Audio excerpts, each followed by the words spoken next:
Hi, in this video, we're going to see how to stop participants from sharing their screen.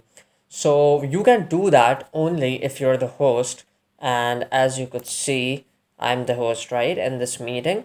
So, of course, when you're the host, you would want to present your ideas. And once again, it depends on you. If you do not want to allow anybody else to share their screen, then of course they shouldn't have the right to do so.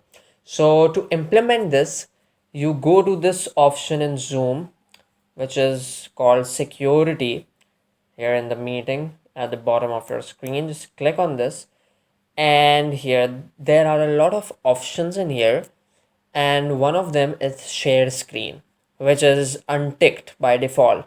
So that's perfectly fine because this means that any participants in the meeting would be unable to share their screen. If you tick this option, then of course they would be able to share their screen, but if you leave it unticked, then they would not be able to share their screen, and only you would have the authority to share your screen, and they would just have to watch it. They would be unable to share their own screen.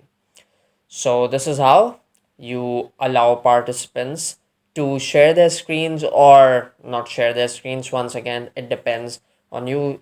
There is this option for you, and you could just use it accordingly.